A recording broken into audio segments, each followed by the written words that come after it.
So this is a story about how Nelson Mandela, as a prisoner, influenced the then president of South Africa to release another prisoner, Walter Sisulu.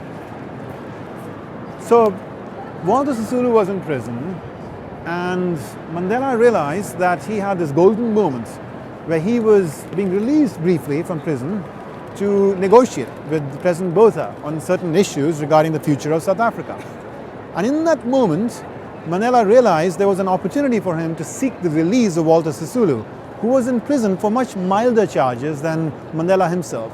And so even while he had to stay in prison, he felt that he ought to have a stab at being able to get Botha to release Sisulu. Now, Botha was known in South Africa at that time as the big alligator, because he was a highly assertive, autocratic, in-your-face kind of leader. He didn't really care about other people's opinions or thoughts. He was just doing what he thought was right. And he had been extremely assertive about saying that he was not going to release Sisulu. He had gone to public in saying that. And so what does Mandela do? Well, the story really begins several years back, because when he was in prison, Mandela started to learn the Afrikaner language, the language of the white people of South Africa. He felt he had the time, he had the opportunity, and it was important for him to understand life from the other vantage point, from the vantage point of his enemy. The second thing he did was actually study Afrikaner history to understand their people even better.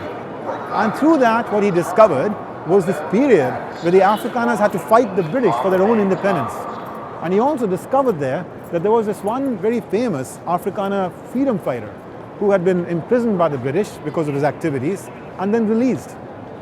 And so when he walks in to speak to Botha, he walks in with that background. And he actually tells Botha, he said, listen, let's talk about Afrikaner history, because I'm so struck and amazed and moved by what I've seen and heard and listened to about the manner in which the Afrikaners wrested the country away from the British.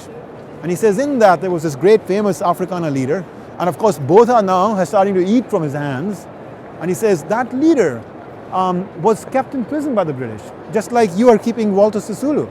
And he says that leader was kept in prison though for several months. You guys have put Sisulu in jail for several years. You should let go of Sisulu. And sure enough, after that meeting, Botha released Sisulu from prison. It is a tremendously instructive story about the path to influencing that great leaders take.